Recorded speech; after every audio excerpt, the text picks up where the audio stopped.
in line with our previous discussion or our ongoing discussion we've been having about the need for more Black representation in STEM, science, technology, engineering, and mathematics. Right? Don't have no problem with parents pushing their kids to sports, but sports is so competitive, particularly trying to get it if parents are trying to push their kids to professional level status, right? Charles Barkley has a quote where he says, and we have an episode incidentally that's dropping. Well, by the time this comes out, the episode will be out. So we have an episode that will be dropping shortly. I think it's maybe tomorrow actually, or no, next week, and it's about the need for more Black representation in the STEM arena. Right.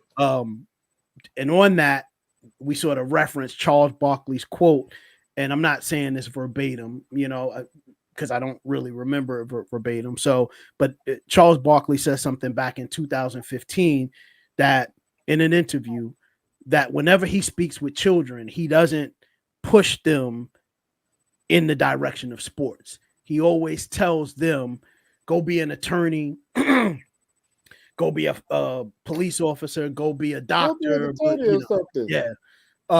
Because he recognizes that the pathway to those professional careers is far easier than somebody trying to make it in, professional sports. So I came across this, and this is beautiful. So check this out. I want to share this with y'all. It's gonna be funny. No, it's not. It's not. Check it out. Now, the sky's the limit if you don't stop reaching for that dream. We learned that from our next guest. Tyrone Jacobs is one of NASA's newest engineers, and his official headshot for the agency is going viral on Twitter, aka X, and around the country. A lot of people have been praising the picture because of how Jacobs is proudly rocking his locks in that photo. But there's much more to Jacobs than just his hair. He's overcome a lot in his own personal life to get here where he is now. He joins us on the studio tonight on The Factor Uncensored. Good to see you, sir. And congratulations. Thank you. So when you posted that photo, did you ever expect to get the response you did? Not at all. When I posted it, I thought I would get, a little bit of love. Some congratulations. This is a nice picture. You look nice. Yeah, like a little bit. But to see it going and where it went now in present day, like I totally did not expect it. And it's a very overwhelming feeling. I'm still overwhelmed. Like I can't even process. There's no words in the dictionary to process what the feeling is on the inside. Like I can't pick a word. And of course, you realize that many people are praising you not only for your accomplishments, but what we can see on the exterior, your hair. Yes, sir. Because as Black people, that has been a problem for many of us. That's why we have the Crown Act here in Texas, so people can wear their locks at work. Oh yeah, and that's a big part of my life story, and the theme of my life story is being yourself, being who you are, being authentic, being true to you. And don't compromise who you are for anybody or anything, right? And so I had to learn that, and so I just wanted to show people, hey, you can be yourself. You can be tall. You can be Black. You can have locks. You can have a low cut if you want. Whatever you want to do, just be who you are and be genuinely and authentically you. Absolutely. Now, you grew up in what? Toledo, Ohio, right? Yes, sir. Yeah. And of course, you grew up with a single mother. Yeah. Tough life. But you made it here today. Tell us a little bit about that life and that journey you took. Yeah, so single mom. My dad was incarcerated in prison and in jail, and so it was very rough. I grew up in poverty, so I'm used to EBT, food stamps, WIC, honey sandwiches, stuff that people wouldn't even fathom in their brains. So for me, it started out very, very hard and adverse, but I knew that God had a bigger calling on my life. I just didn't know what that calling looked like just yet, and so he had to basically guide my steps to get there. But early on, it was extremely rough. A lot of my childhood friends and people that I grew up with they're dead or they're in prison. They're serving life sentences. They'll never come home. And so I come from this type of background. So looking at me today, you wouldn't really guess that unless I told you. Right. So that's why I try to craft my message and my story around the bad things and the hardships, because I personally believe I've had more darkness in my life than I've had light or success. But looking at me, you would think it's the opposite way.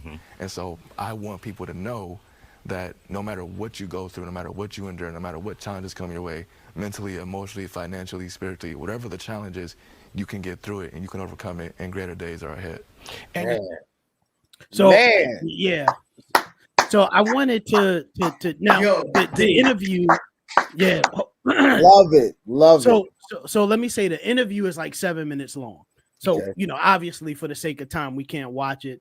So Daily Walkers will put the link to that video in the description below. But yeah, man, I really wanted to cover this because I think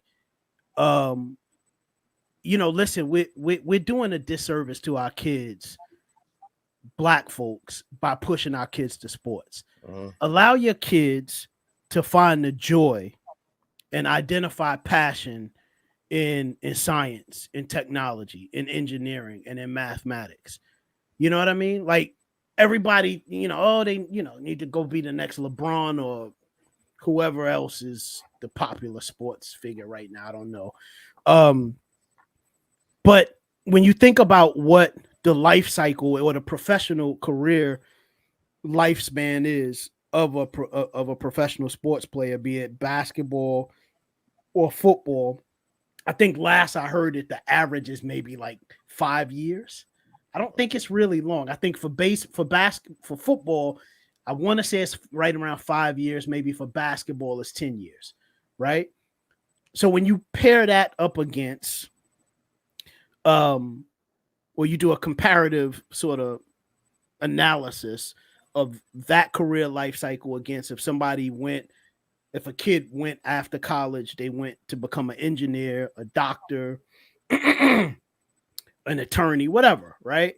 And what the career life cycle is of that, and the amount of enjoyment that if they're passionate about the space, the amount of joy that they would get. I mean, it's a no-brainer, right? Like, so I just figured that this would be a good opportunity for us to sort of press upon people even further why STEM and moving our kids in that direction is not a bad idea. Not to mention, we are severely underrepresented in that space, right? So if we even have a chance in hell in competing effectively in this global economy, we got to be able to push our kids in this direction. Shout out to Kelly Christopher, man. She lives in Grand Rapids. She was actually on the Forbes magazine for being a STEM teacher, man. She's pushing a lot of young Black women and males into the STEM field.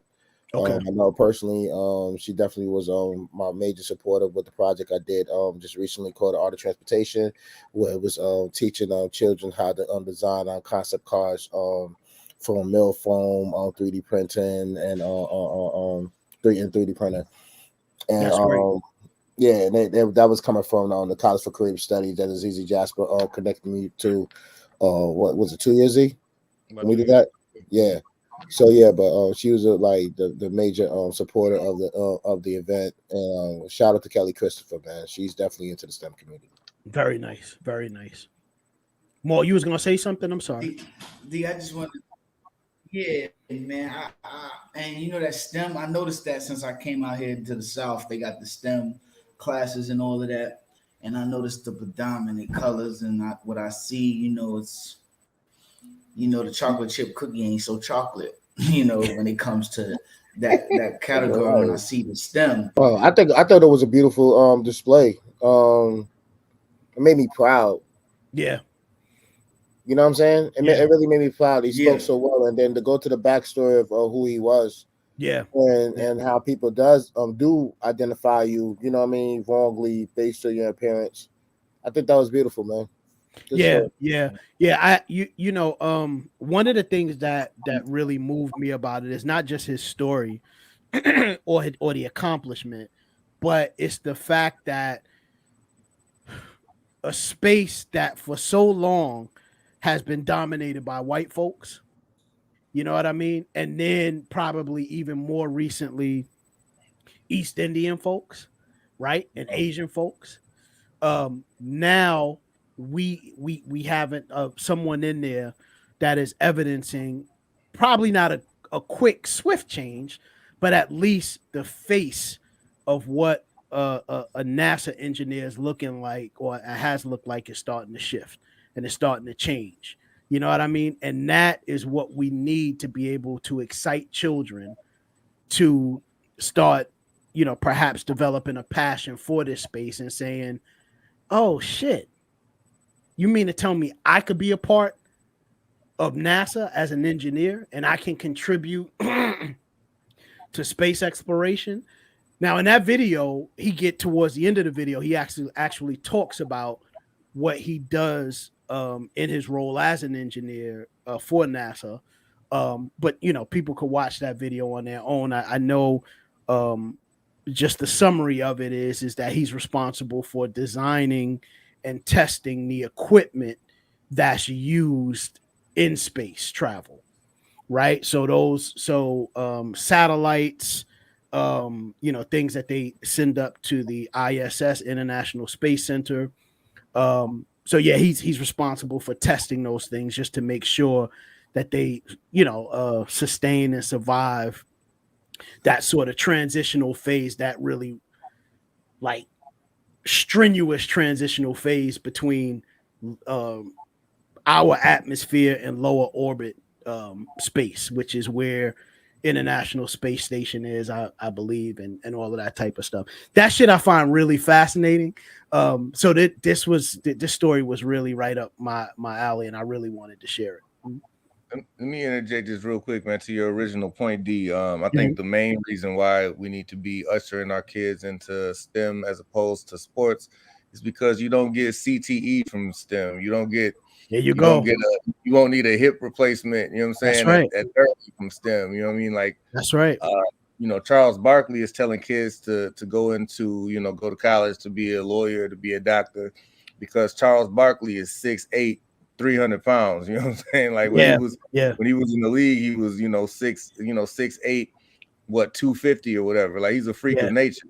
Yeah. Like you gotta be either freakishly dedicated, freakishly gifted, or freakishly tall to really take, you know what I'm saying, certain sports seriously. Now there are sports that I wish that our kids were more focused on. Absolutely.